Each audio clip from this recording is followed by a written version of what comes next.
before I begin reading anything, let me apologize for the clarity of the not too good clarity with this. I'm using my webcam. It's apparently not a very good webcam. I haven't figured out how to calibrate it yet for my screen. Either or could be the problem. But I think it's just the webcam. My webcam, well, sucks. Okay, the first story I'm going to read for you is a purely original work. The name was inspired by a recent TV, for the main character, was inspired by a recent TV show on Disney here in the United States. On Disney Channel here in the United States. I can't say if it's actually on in other countries, which I know, knowing Disney, it probably is. And no, I do not know any other language fluently, so I will only be doing this in English.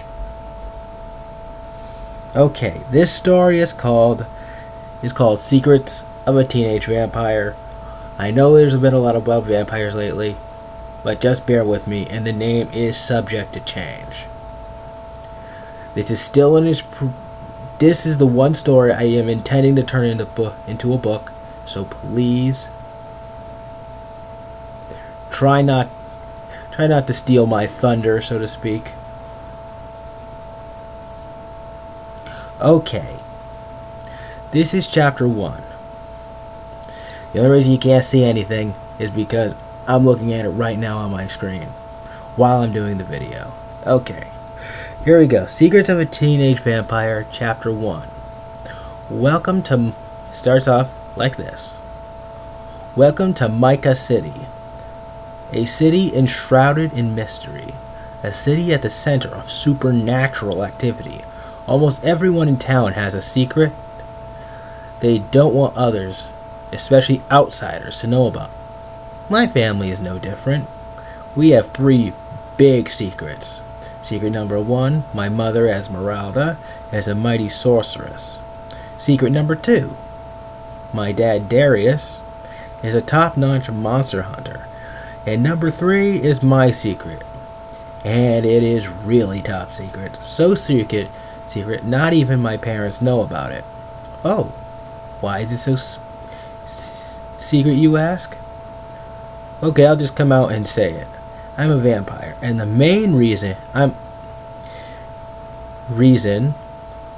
don't want my parents to know is simply because my mother would freak out and ground me for like 3 years, and Dad, he tried to kill me. You see, he has a special vendetta against the bloodsuckers. My name is Rory Valentino. The story I'm about to tell you is about what happens when you accidentally oust your secrets.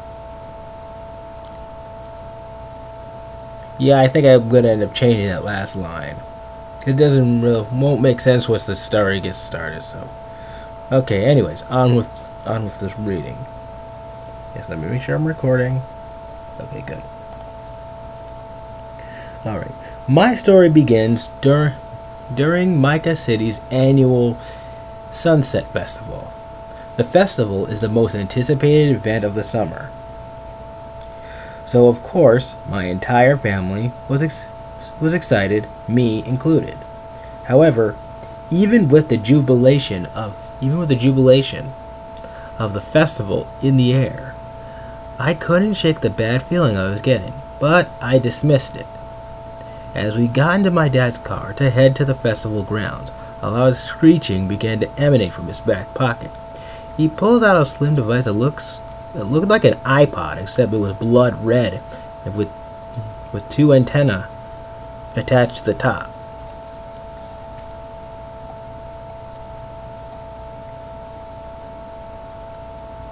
Where was I?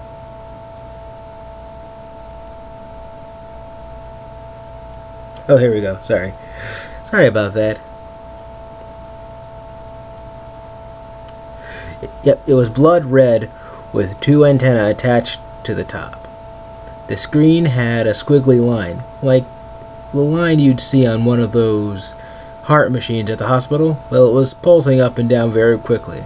My father looks at it and dismisses it as a glitch after uttering his favorite nickname for the device, damn thing.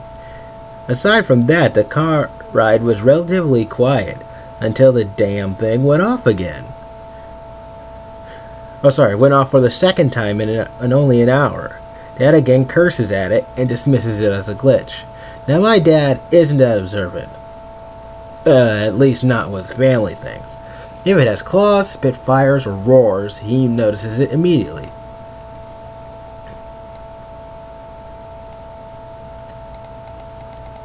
Now, I'd like to say that that was the last time the device went off, but nope.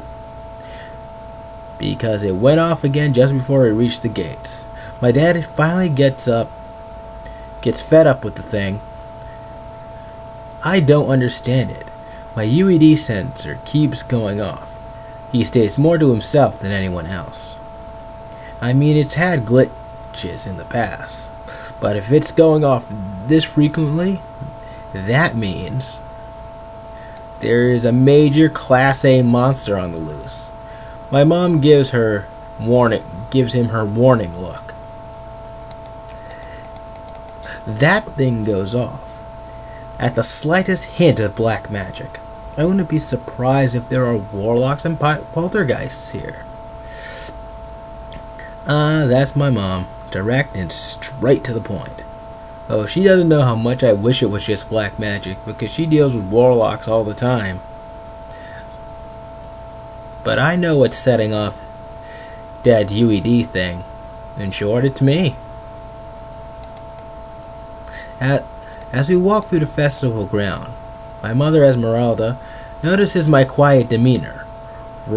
Rory, sweetheart, you're awfully quiet. Normally you're hopping up and down like a maniac by now. She smiles at me, but I can't help but plaster a smile on my face and say, "It's nothing, Mom. I'm fine." Mom sighs and backs off. She's a good mom, but knows when I won't talk. But I know she'll try again later. My mom suggested I wander off for a bit and take a break from my monster-obsessed father. So I take her advice and take my own course. The first thing I walk up to is the funhouse. It's hard to believe that 7 years ago, I was so terrified of the place. But now that fear has faded into history. I walk in hoping to forget my dad and my curse. I look into the first mirror and don't see my reflection. And of course, that's what I remember. Vampires don't reflect light, so I won't appear in a mirror or on a photograph. At that thought, I felt a surge of rage more ferocious than anything I had ever felt. I then slammed my fist into the mirror and put a linebacker-sized hole in the wall. Did I mention vampires had the strength of Superman? And I got out of there quick. This was bad. My vampire powers were starting to show themselves. You see, I was bitten only a year ago, so my powers took a while to come in. Vanessa Dugal is my best friend, and the only person who knows I'm a vampire.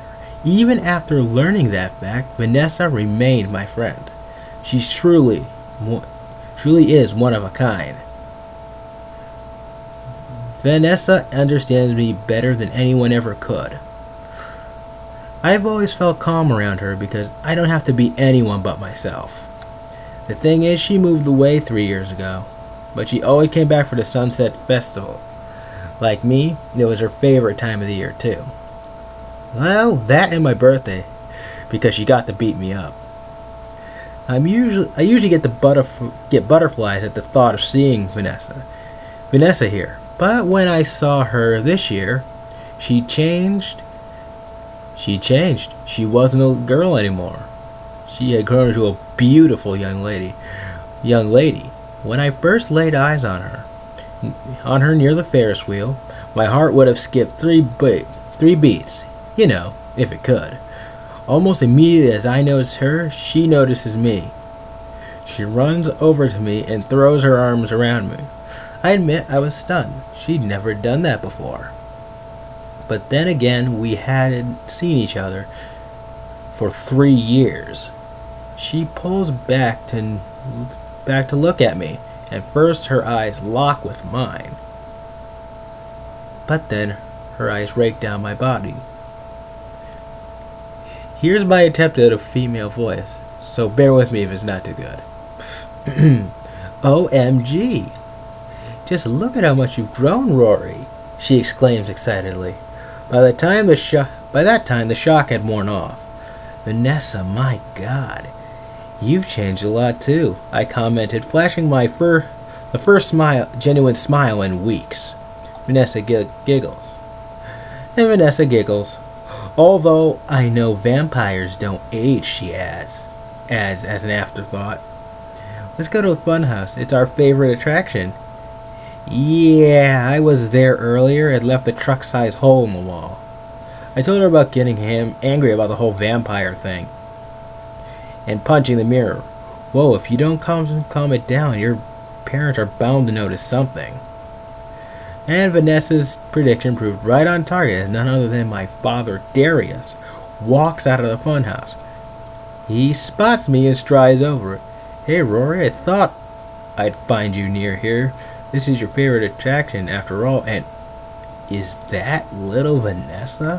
Whoa, you've grown into quite a looker. Vanessa smiles. Thanks, Mr. Valentino. Yeah, we were just coming by to see if they fixed the hole yet. Darius informs us that the hole was made recently, as in today. The odd thing is, my UED sensor went off again while I was investigating. Thought it might be a poltergeist. Dad, I ask curiously. What exactly is a UED sensor? He smiles at me. You see, son, UED is an acronym that stands for Undead, Ethereal, and Demon Sensor. It detects the presence of any manner of unholy beasts and apparitions such as werewolves, specters, or vampires. I finished the line for him. Dad's face darkens at the word, then says in a deadly voice, especially vampires. But he cools off quickly and decides to walk us to the bumper cars. And that's when I see the most frustrating person on earth, Jason Wilder. How long have I been going? 12 minutes. Wow. Okay, I think I'm gonna stop it there and see what you guys think. 12 minutes seems to be long enough, don't you think? Okay. So please leave comments below, telling me how I might be able. If you want to tell me how I might be able to improve my recording, whatever. Currently working off just my webcam, so if they're a little fuzzy, like I know this is, bear with it. I'm going to attempt to get something a lot better. I'm hoping to get something better in the next few months. Hopefully. Okay, until next time. Bye.